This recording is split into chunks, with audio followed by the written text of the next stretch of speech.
বিশ্বনবী সাল্লাল্লাহু আলাইহি ওয়াসাল্লামের একজন বিশাল বিখ্যাত সাহাবা, উনার নাম ছিলেন হযরতে আলকামা রাদিয়াল্লাহু তাআলা আনহু। নাম শুনেছেন? মনে হয় শুনেছেন, হয়তো মনে নেই। হযরতে আলকামা রাদিয়াল্লাহু তাআলা আনহু একজন বিশাল বিখ্যাত সাহাবা, গ্রামের মানুষের কাছে অত্যন্ত প্রিয় এবং সম্মানের। তো হযরতে আলকামা রাদিয়াল্লাহু তাআলা আনহু উনি মৃত্যু শয্যায় সজ্জিত, মনে হচ্ছে আর উনি বেঁচে থাকবেন না, পৃথিবীতে আর থাকবেন না, পৃথিবী এবার ত্যাগ করবেন। দেখবেন, আপনারা দেখেছেন, কোন মানুষ যখন মৃত্যু শয্যায় সজ্জিত থাকে তখন গ্রামের মানুষ তার মুখে হয় পানি দেয়, আর তা না হয় তার কাছে গিয়ে কালেমা তালকিন করে, কালেমা পড়ো বলে কিনা? বলে কি? বলে না? বলে তো। ভাই না হয় বাপ না হয় মা, কেউ না কেউ গিয়ে তার কাছে গিয়ে বলে, ভাই কালেমাটা পড়ে নাও, তালকিন করে। যখন নবীজির কাছে এই খবর আসার পরে বিশ্ব নবী সাল্লাল্লাহু আলাইহি ওয়াসাল্লাম উনি হযরতে বেলাল রাদিয়াল্লাহু তাআলা আনহুকে আরো বিশিষ্ট 3 জন সাহাবাকে পাঠালেন, বললেন, যাও তোমরা হযরতে আলকামার কাছে গিয়ে ওকে কালেমা তালকিন করো। হযরতে বেলাল রাদিয়াল্লাহু তাআলা আনহুর আপনারা নাম শুনেছেন তো? উনি বিশাল বিখ্যাত একজন সাহাবা ছিলেন, উনি মুয়াজ্জিন ছিলেন। যদি সুযোগ হয় আজকে আপনাদেরকে শোনাবো ইনশাআল্লাহ এই ঘটনা। যে কথা বলছিলাম, বিশ্বনবী সাল্লাল্লাহু আলাইহি ওয়াসাল্লাম হযরতে বেলাল রাদিয়াল্লাহু তাআলা আনহুকে বললেন, বেলাল, তুমি এবং আরো 3 জন বিশিষ্ট সাহাবাদেরকে ওই আলকামার কাছে পাঠিয়ে দিলেন। তোমরা তার কাছে কালেমা তালকিন করবে। কিভাবে কালেমা তালকিন করবে? তোমরা নিজেরা পড়বে, ওকে হুকুম করবে না, আলকামা ভাই তুমি কালেমা পড়ে নাও এই বলে তুমি দাবি করবে না। বিশ্ব নবীর কথা মতো হযরতে বেলাল আরো 3 জন সাহাবা, মোটেই 4 জন সাহাবা চলে গেলেন হযরতে আলকামা রাদিয়াল্লাহু তাআলা আনহুর কাছে। উনার বাড়িতে গিয়ে দেখেন, সত্যি তো হযরতে আলকামা মৃত্যু শয্যায় সজ্জিত, বিছানায় শুয়ে পড়ে, মনে হচ্ছে এবার চলে যাবে পৃথিবী ছেড়ে। বিশ্ব নবীর কথা মতো হযরতে বেলাল তিনি আলকামার কাছে গেলেন। যাওয়ার পরে বিশ্ব নবীর কথা মতো হযরতে বেলাল রাদিয়াল্লাহু তাআলা আনহু তিনি কালেমা পড়তে থাকে, কিন্তু কালেমা উনার মুখ দিয়ে বেরান না। এইরকম দৃশ্য দেখার পরে হযরতে বেলাল রাদিয়াল্লাহু তাআলা আনহু উনি নবীজির দরবারে চলে আসলেন, বললেন, ইয়া রাসূলুল্লাহ, ইয়া হাবিবাল্লাহ, নবী গো, আমি আপনার কাছে কি আসতে পারি নাকি বলুন হুজুর। বিশ্ব নবী বললেন, হযরতে বেলাল, অবশ্যই তুমি আসো, কি খবর বলো। হযরতে বেলাল রাদিয়াল্লাহু তাআলা আনহু তিনি বললেন, ইয়া রাসূলুল্লাহ, ইয়া হাবিবাল্লাহ, নবী গো, আমি হযরতে আলকামার কাছে গেলাম, যাওয়ার পরে ওর কাছে গিয়ে বসলাম। বসার পরে আমরা কালেমার তালকিন করি, কিন্তু কালেমা বেরাই না। কালেমা পড়তে চাই, ওর জিভি লড়ে, ওর মুখ লড়ে, কিন্তু তবুও কালেমা পড়তে পারছে না। বলল, হযরতে বেলাল, কি খবর, একটু ব্যাপারটা তুমি খুলে বলো। হযরতে বেলাল বললেন, ইয়া রাসূলুল্লাহ, ইয়া হাবিবাল্লাহ, নবী গো, কি ব্যাপার আমি তো বুঝতে পারলাম না। বিশ্ব নবী সাল্লাল্লাহু আলাইহি ওয়াসাল্লাম তিনি বললেন, হযরতে বেলাল, তুমি হযরতে আলকামার বাড়ি যাও, হযরতে আলকামার মা আছে নাকি বলো। হযরতে বেলাল রাদিয়াল্লাহু তাআলা আনহু তিনি বললেন, ইয়া রাসূলুল্লাহ ইয়া হাবিবাল্লাহ নবী গো হযরতে আলকামার মা উনি আছেন। বিশ্ব নবীকে বললেন ইয়া রাসূলুল্লাহ ইয়া হাবিবাল্লাহ হযরতে আলকামার মা তো বাড়িতে আছে, আমি কি করব বলুন। বিশ্ব নবী বললেন হযরতে বেলাল তুমি ওনার বাড়িতে যাবে, যাওয়ার পরে গিয়ে হযরতে বেলালের হযরতে আলকামার মাকে গিয়ে বলবে ওগো আলকামার মা তোমাকে নবীজি ডেকে পাঠিয়েছে, তুমি কি নবীজির কাছে যাবে না কি বলো। যদি যাওয়ার ক্ষমতা থাকে তাহলে তুমি নবীজির কাছে যাও, আর যদি যাওয়ার ক্ষমতা না থাকে তাহলে তোমার কাছে নবীজি আসবে। বিশ্ব নবীর কথা মতো হযরতে বেলাল চলে গেলেন আলকামার বাড়িতে। যাওয়ার পরে হযরতে আলকামার মাকে বলেন ও আলকামার মা তোমাকে বিশ্ব নবী ডেকে পাঠিয়েছেন, তুমি কি যেতে পারবে না কি বলো। বলল হ্যাঁ আমি যেতে পারবো। কিসের জন্য, কি কারণে বলো। বলল আমি তো জানি না কি কারণে আমাকে নবীজি ডেকে পাঠিয়েছেন, তাই তোমাকে বললাম তুমি যাও। হযরতে আলকামার মা নবীজির কথা মতো চলে গেলেন নবীজির দরবারে। যাওয়ার পরে বললেন ইয়া রাসূলুল্লাহ ইয়া হাবিবাল্লাহ আপনি আমাকে ডেকেছেন। বলল হ্যাঁ তোমাকে আমি ডেকেছি। বলল ইয়া রাসূলুল্লাহ ইয়া হাবিবাল্লাহ কেন, কিসের জন্য একটু বলুন। বলছে আপনার ছেলে তো এখন মৃত্যুর শয্যায় সজ্জিত। বলল হ্যাঁ। বলল আপনার ছেলেটা কেমন ছিল বলুন তো। বলল আমার ছেলে অত্যন্ত ভালো, প্রত্যেকটা মানুষের কাছে প্রিয়, অত্যন্ত সম্মানের ছিল। বলল তাহলে উনি কালেমা পড়তে পারছেন না, আপনার কাছে কি কোনো খারাপ কাজ করেছে নাকি। হযরতে আলকামার মা নবীজির এই কথা শোনার পরে ডুকরে ডুকরে কান্না করে আর চোখ দিয়ে পানি ঝরে। বলল আলকামার মা তোমার কি হয়েছে বলো। বলল ইয়া রাসূলুল্লাহ ইয়া হাবিবাল্লাহ নবী গো আমার এমন কিছু হয়নি। হযরতে আলকামা প্রত্যেকটা মানুষের কাছে সম্মানের, আপনার কাছে অত্যন্ত প্রিয়, কিন্তু আমার কথা একটা শুনে নাই, তাই আমি ওর জন্য দুঃখিত, ওই জন্য আমি আলকামাকে ক্ষমা করি নাই। বলল আলকামার মা আজকে তো আলকামার এমন পরিস্থিতি মনে হচ্ছে আর থাকবে না, পৃথিবী ছেড়ে চলে যাবে। বলল ইয়া রাসূলুল্লাহ ইয়া হাবিবাল্লাহ আমার সঙ্গে যে কাণ্ড করেছে এ কাণ্ড ক্ষমা করার মতো নয়। বলল তাই নাকি। তো হ্যাঁ। বিশ্ব নবী সাল্লাল্লাহু আলাইহি ওয়াসাল্লাম বললেন আলকামার মা আপনি আলকামাকে ক্ষমা করে দিন, এই পৃথিবীতে উনি ছেড়ে চলে যাবেন এমন পরিস্থিতি হয়ে গেছে, আপনি আলকামাকে ক্ষমা করে দিন। বিশ্ব নবীর কথা মতো হযরতে আলকামার মা কথাটা শুনলেন। শোনার পরে বললেন ইয়া রাসূলুল্লাহ ইয়া হাবিবাল্লাহ নবী গো আমি আলকামাকে ক্ষমা করব না। বিশ্ব নবী বললেন কেন, কিসের কারণে তুমি ক্ষমা করবে না বলো। বলল না না না আমি আলকামাকে ক্ষমা করব না।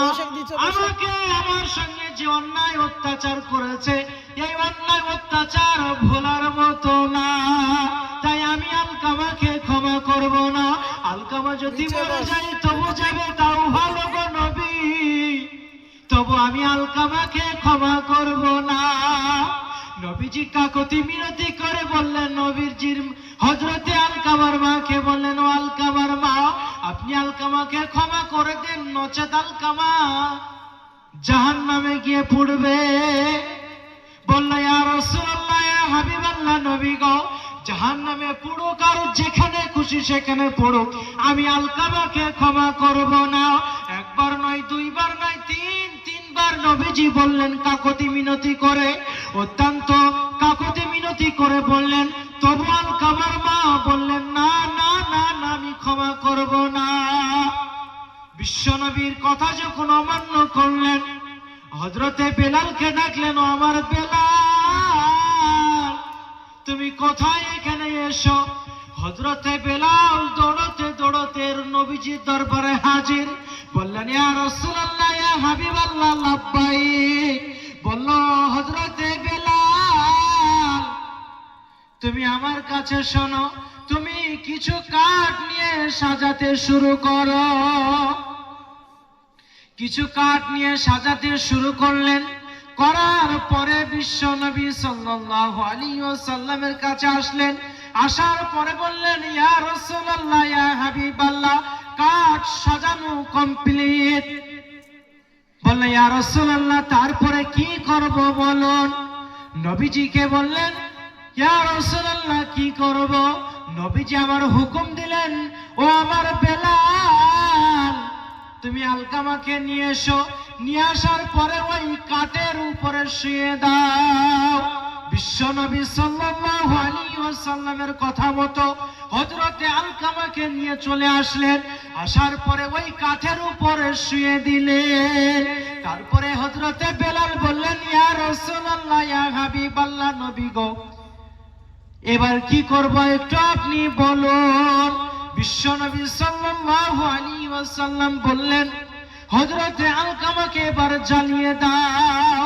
হযরতে বেলালের মন চাই না জ্বালাতে, হযরতে বেলালের ইচ্ছা করে না জ্বালাতে, কিন্তু নবীজির হুকুম অমান্য করছেন না। সঙ্গে সঙ্গে নবীজির কথা মতো আগুন নিয়ে যে চলে গেছে কাঠের কাছে, যেই শুরু করবে ধরাতে, আর হযরতে আলকামার মা কান্না করে নবীজির কাছে, ইয়া রাসূলুল্লাহ, ইয়া হাবিবাল্লাহ, নবী গো, আপনি আমার সন্তান আলকামাকে ক্ষমা করে দিন। আমি আলকামাকে ক্ষমা করে দিলাম, আপনি আলকামাকে আর জ্বালায়েন না। নবীজি বললেন, না না না, তোমার কথা আর আমি শুনবো না। তোমাকে একবার নয়, দুইবার নয়, তিনবার আমি বলেছিলাম, কাকুতি মিনতি করে বলেছিলাম, ও আলকামার মা, তুমি আলকামাকে ক্ষমা করে দাও। যদি আলকামাকে না ক্ষমা করো, ও জাহান্নামে গিয়ে পড়বে। তোমাকে আমি বারবার বলেছিলাম, তুমি তাও শুনোনি, তুমি আলকামাকে ক্ষমা করনি। এবার নবীজির কাছে বারবার বলছি, ইয়া রাসূলুল্লাহ, আমি ক্ষমা করে দিলাম, আপনি আলকামাকে জ্বালায়েন না। নবীজি সাল্লাল্লাহু আলাইহি ওয়াসাল্লাম উনি যখন উনার মায়ের ভুলটা বুঝতে পারলেন, সঙ্গে সঙ্গে হযরতে বেলাল রাদিয়াল্লাহু তাআলা আনহুকে বললেন, ও আমার বেলাল, তুমি হযরতে আলকামাকে নামিয়ে দাও এবং উনাকে তোমরা বাড়ি নিয়ে চলে যাও। বাড়ি নিয়ে যাওয়ার পরে সেখানে তোমরা নামিয়ে দাও, সেখানে ভালো করে শুয়ে দাও। হযরতে আলকামা রাদিয়াল্লাহু তাআলা আনহুকে নবীজির কথা মতো তাকে ওই আগুন থেকে, আপনার ওই কাঠ থেকে নিয়ে যাওয়া হলো। নিয়ে যাওয়ার পরে বাড়িতে ভালো করে শুয়ে দেওয়া হলো। শুয়ে দেওয়ার পরে যে শুয়ে দিয়েছে, সঙ্গে সঙ্গে আপনার কালেমা নসিব করে, কালেমা পড়তে পড়তে এই পৃথিবী ত্যাগ করেছে। বলুন সুবহানাল্লাহ।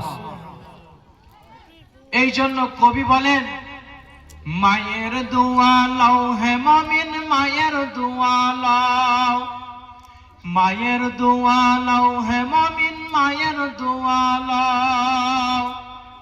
বিপদে পড়বে না তুমি যখন যেথায় যাও, বিপদে পড়বে না তুমি যখন যেথায় যাও।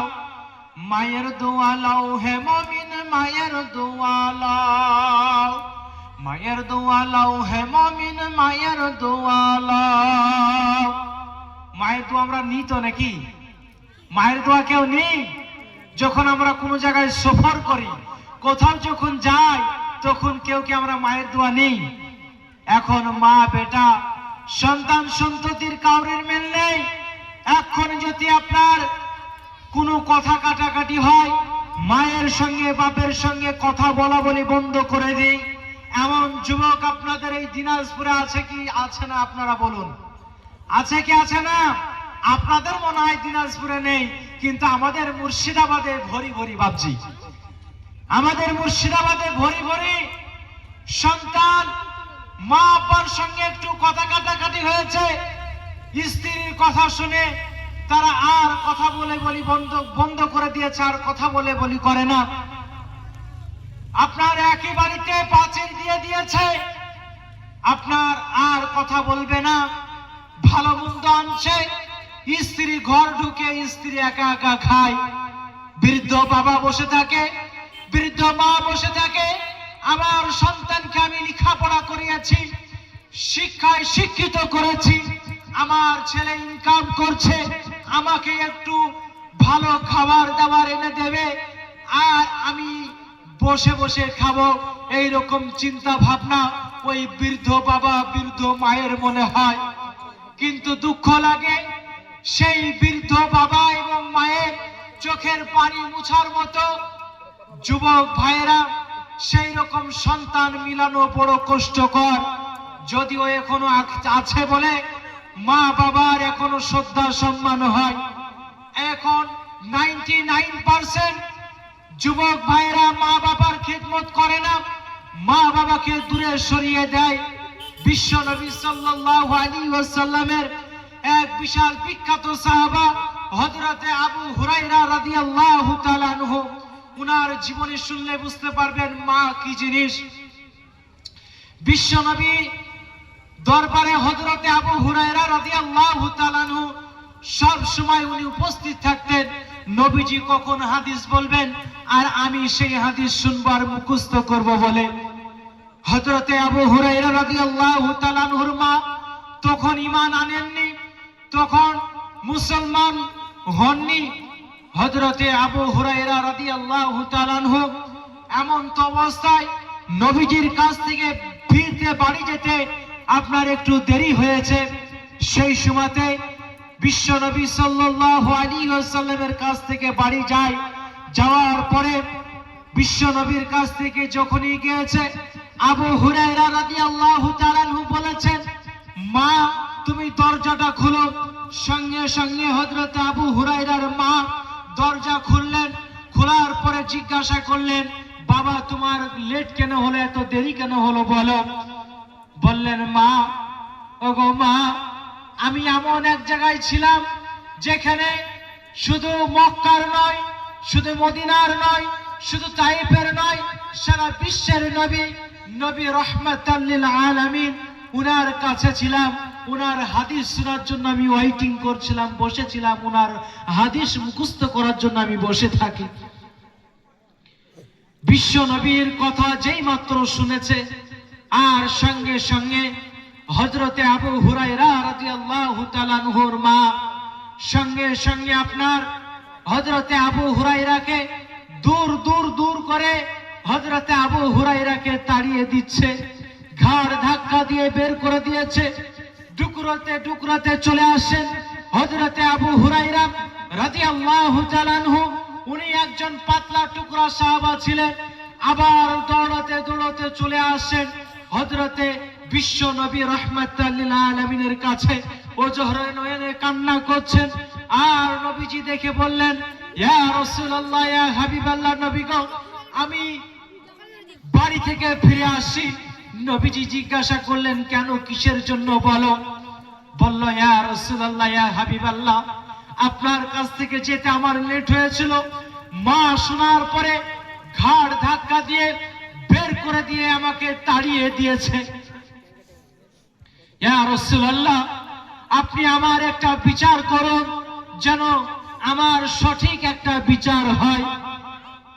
বাপজি ও ভাইরা, বিশ্ব নবী সাল্লাল্লাহু আলাইহি ওয়াসাল্লাম সঙ্গে সঙ্গে যখন এই কথা শুনলেন, শোনার পরে হযরতে আবু হুরায়রা রাদিয়াল্লাহু তাআলা আনহুকে এক বিশাল ধমক দিলেন। দেওয়ার পরে বললেন, আবু হুরায়রা, তুমি কার জন্য শিকায়ত করছো, কার জন্য অভিযোগ করছো? যিনি হলেন তোমার মা, গর্ভধারণী মা, যিনি হলেন তোমাদের মাতা, যে তোমাকে এই পৃথিবী দেখিয়েছে, তার জন্য তুমি কিসের এত অভিযোগ করছো? তুমি বলো। বিশ্ব নবী সাল্লাল্লাহু আলাইহি ওয়াসাল্লাম বললেন, আবু হুরায়রা, তুমি কার জন্য অভিযোগ করছো বলো? বলল, ইয়া রাসূলুল্লাহ, ইয়া হাবিবাল্লাহ, নবী গো, আমি আমার মায়ের জন্য অভিযোগ করছি। বলল, আবু হুরায়রা, তুমি তোমার মায়ের জন্য অভিযোগ করিও না। কারণ যে মা তোমাকে 10 মাস 10 দিন গর্ভে ধারণ করেছিল, লালিত পালিত করেছিল, শীতের রাত্রিতে তুমি যখন প্রসব করেছিলে আবু হুরায়রা, তোমার মা তোমার মায়াই ভুলে গিয়ে যে প্রসব করতে যে যন্ত্রণা, ব্যথা বেদনা হয়, সেই ব্যথা বেদনা ভুলে গিয়ে, সেই যন্ত্রণা ভুলে গিয়ে তোমাকে কোলে নিয়েছে, চুমা খেয়েছে, তোমার মুখে মা ডাক শোনার জন্য। ওগো আবু হুরায়রা, তুমি যখন শীতের সময় বিছানায় যখন তুমি ঘুমাও, ডান দিকে যখন তুমি ঘুমাও আবু হুরায়রা, যখন তুমি ডান দিকে ঘুমাও, ডান দিকে তুমি যখন প্রস্রাব করে দাও গো আবু হুরায়রা, তোমার মা ডান দিক থেকে তোমাকে বাম দিকে নেয়। ডান দিক বাম দিকে যখন তুমি প্রস্রাব করে দাও গো আবু হুরায়রা, তখন বাম দিক থেকে তোমাকে বুকে নেয়। বুকে যখন তুমি প্রস্রাব করে দাও গো আবু হুরায়রা, তোমার মা তখন ওই ভিজা জায়গায় থাকে, তোমাকে শুকনো জায়গায় রাখে। ও গো আবু হুরায়রা, তোমার শীতের রাত্রিতে যেন তোমাকে ঠান্ডা না লাগে, তোমার যেন সর্দি না লাগে, তোমার যেন দুঃখ বেদনা কষ্ট যাতে না হয়, এর জন্য তোমার মা তোমাকে লালিত পালিত করেছে, তোমার মুখে মা ডাক শোনার জন্য। ওগো আবু হুরায়রা, তুমি কখনো কখনো না তোমার মায়ের জন্য তুমি অভিযোগ করবে না, তোমার মায়ের জন্য তুমি শিকায়ত করবে না, তোমার মায়ের জন্য তুমি গীবত করবে না, তোমার মায়েকে তুমি লাঞ্ছিত বঞ্চিত করবে না। মা বড় কঠিন জিনিস। মা যদি হাত তুলে দোয়া করে দেয়, তোমার যোগ্যতা লাগে না। তোমার মা যদি দোয়া করে দেয়, মায়ের দোয়া কখনো ফিরাই না। আল্লাহ নবী সাল্লাল্লাহু আলাইহি ওয়াসাল্লাম বললেন, পৃথিবীতে আমি বিশ্ব নবী বললেন, আল্লাহ তাআলার দরবারে 3টে ব্যক্তির দোয়া কখনো ফিরাই না। কার কার দোয়া ফিরাই না শুনবেন? ও দিনাজপুরের মানুষ শুনবেন? কথা বলেন, শুনবেন না? বলবো, 1 নম্বর ব্যক্তি হলো মা বাবা যদি সন্তান সন্ততির জন্য দোয়া করে, সন্তান সন্ততি যদি মা বাবার জন্য দোয়া করে, আল্লাহ তাআলার কাছে একটা পর্দা থাকে। অন্য জনা যদি দোয়া করে, তাহলে সেই পর্দা থেকে যায়। সে দোয়া কবুল হতেও পারে, আবার নাও হতে পারে। সন্তান সন্ততি যদি মা বাবার জন্য দোয়া করে, আর বাবা মা যদি সন্তান সন্ততির জন্য দোয়া করে, তাহলে সেই দোয়ার জন্য কোনো পর্দা থাকে না। সুবহানাল্লাহ বলবেন না? দ্বিতীয় ব্যক্তি শুনবেন কে? দ্বিতীয় ব্যক্তি হলো যে মুসাফির ব্যক্তি, এক জায়গা থেকে আরেক জায়গায় সফর করে, তারই নাম হলো মুসাফির। আজকে আমি মুর্শিদাবাদ থেকে আপনাদের দিনাজপুরে এসেছি। কত দূরের রাস্তা বলুন তো? আজকে কিন্তু আমি মুসাফির। আমি যদি আপনাদের জন্য আল্লাহর কাছে দোয়া করি, আল্লাহ চাইলে ইনশাআল্লাহ দোয়া কবুল হয়ে যেতে পারে। 3 নম্বর ব্যক্তি শুনবেন? 3 নম্বর ব্যক্তি হলো মুসলিম ব্যক্তি। এবার আপনাদের সবারই প্রশ্ন হয়ে গেল, তাহলে মজলুম ব্যক্তিকে, আমি একজনকে অত্যাচার করলাম, সে অত্যাচার হয়েছে আমার জন্য, সে যদি কষ্টে আছে, সেই কষ্টকর ব্যক্তি যদি দোয়া করে আমার জন্য, যা বলে দোয়া করবে তাই আল্লাহ তাআলার দরবারে কবুল হয়ে যাবে। তাই বলবো, যিনারা গ্রামের নেতা মন্ত্রী আছেন, তিনারা গরিব মানুষদেরকে কষ্ট দেবেন না। দেবেন? কষ্ট দেবেন? কষ্ট দেবেন না ইনশাআল্লাহ। কি কথা বলছিলাম, যে মা বাবা এমন এক জিনিস যে আপনার দোয়া যদি করে দেয়, সেই দোয়ার কোনো পর্দা থাকে না। তাই নবীজি বললেন, আবু হুরায়রা, তুমি তোমার মায়ের জন্য দোয়া করবে না, এই বদদোয়া করবে না, শিকায়ত করবে না। তোমার মা কঠিন এক ব্যক্তি, যে ব্যক্তি তোমার জন্য দোয়া করলে তুমি জান্নাতে চলে যেতে পারো। বলল, ইয়া রাসূলুল্লাহ, আমার মা তো ঈমান আনেনি, তা আপনি একটু দোয়া করবেন না? বলল, আবু হুরায়রা, এইটুকু কাজ আমি করে দিতে পারি যে তোমার মায়ের জন্য আমি একটু দোয়া করে দিতে পারি। বলল, ইয়া রাসূলুল্লাহ, তাহলে আপনি একটু আমার মায়ের জন্য দোয়া করে দিন। বিশ্ব নবী সাল্লাল্লাহু আলাইহি ওয়াসাল্লাম যেই মাত্র হাত উঁচু করে দোয়া করতে শুরু করেছে, আবু হুরায়রা রাদিয়াল্লাহু তাআলা আনহু উনি বাড়িতে দৌড়তে শুরু করেছে। বিশ্ব নবী সাল্লাল্লাহু আলাইহি ওয়াসাল্লামের দরবার থেকে ছুটতে লেগেছেন, ছুটতে ছুটতে ছুটতে নবীজির থেকে হযরতে আবু হুরায়রার বাড়ি।